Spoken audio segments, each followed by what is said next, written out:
Mac Jones, or as I like to call him, the miggity Mac Daddy.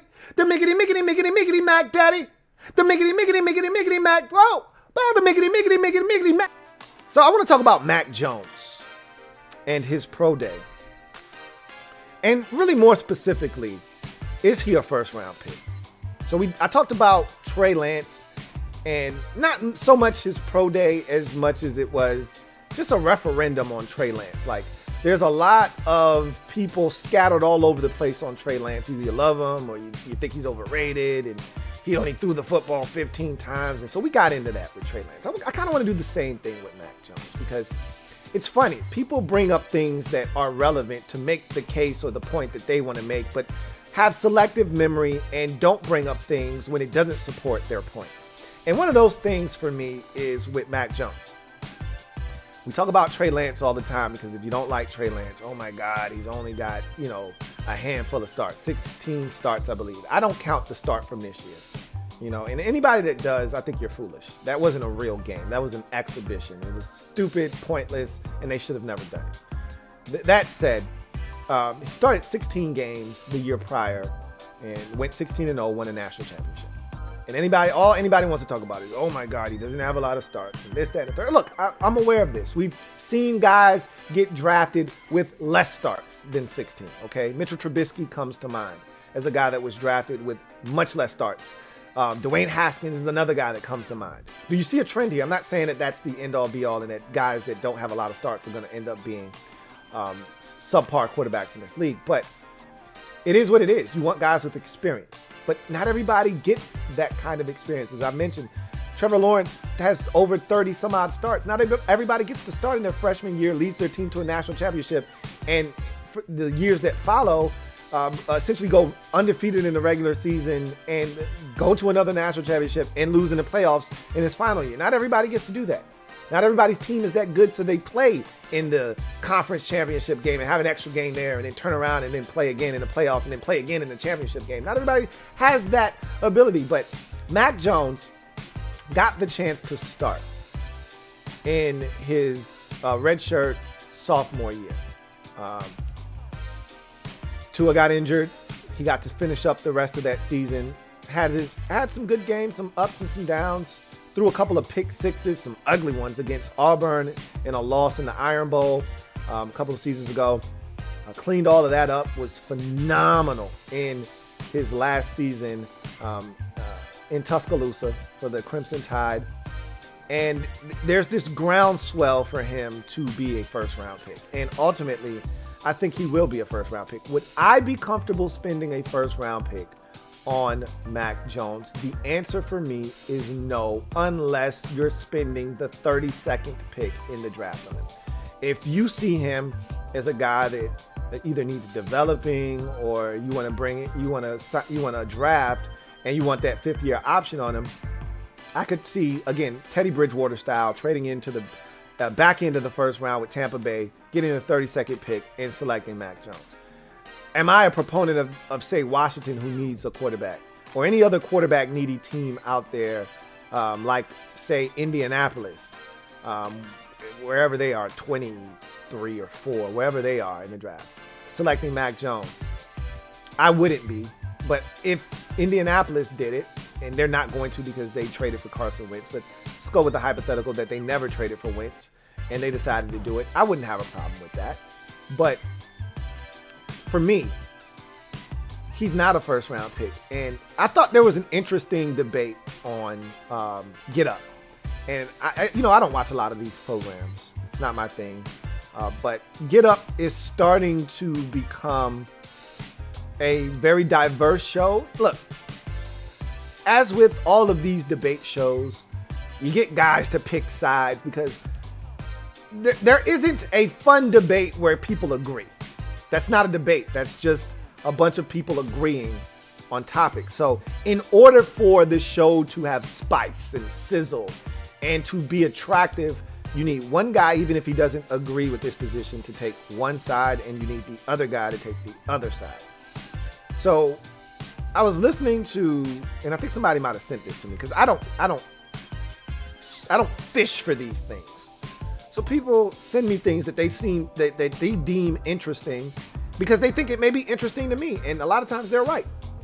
So somebody sent me the link to a discussion between Tim Hasselbeck and Marcus Spears on Mac Jones's pro day and is he a first round pick? And Marcus Spears is like, hey, you take the names off the jerseys and, you know, you look at his numbers and what he did. Well, first of all, Marcus, let me stop you right there. You can't take the names off the jerseys, guy. He played at Alabama with arguably the greatest collection of talent we've ever seen in college football. You know, it rivals what we saw at LSU the year prior and with Alabama the year prior. So you can't take names off of jerseys, guy. But okay. He said, if you take the names off the jerseys and you just look at his numbers and what they represent and what he was able to do, this guy is a first-round talent. To which Tim Hasselbeck responded, and I agree with Tim Hasselbeck wholeheartedly. He said, look, man, first of all, you can't take the names off the jerseys because I'm watching him throw a poorly blocked bubble screen, a tunnel screen to a receiver against Notre Dame that pops for 30 yards and a touchdown. Like, that shit isn't normal, okay? And so he took it a step further and said, look, if I were to take, and they were having a discussion about Justin Fields versus Mac Jones. It's what it kind of evolved into. And he said, if I were to take Justin Fields and insert him on Syracuse's roster, Syracuse would have been still a pretty damn good team. If I insert Mac Jones on Syracuse's roster, what bowl game are they playing in? And for me, that's kind of what it boils down to. And then he took it a step further and he said, hey, look, I was talking to one of these stats gurus and he said that quarterbacks rushed for over 9,500 yards last year. He said, if you just go back 5 years ago, this was unheard of. This is an obscene number 5 years ago. But that just goes to show you where this league is trending. And you need your quarterback, not necessarily to be a part of the run game. Okay? Not everybody has to be able to run read option, but you'd like that threat to be there. And for me, it's not even about running read option. It's about if the play breaks down, can you extend the play by moving out of the pocket and outrunning a 290-pound defensive tackle? Is that who you are? Or is that 290-pound defensive lineman going to be able to run and catch you at an angle that he shouldn't be able to catch you at because you're not fast enough to get away and extend or run for a first down? That's, to me, where the league is going. You have to be able to have mobility and not just pocket mobility. Not to say that that's not important as well, but hell, Baker Mayfield, even the guys that we look at as pocket passers, Baker Mayfield can move. He's a better athlete than people give him credit for.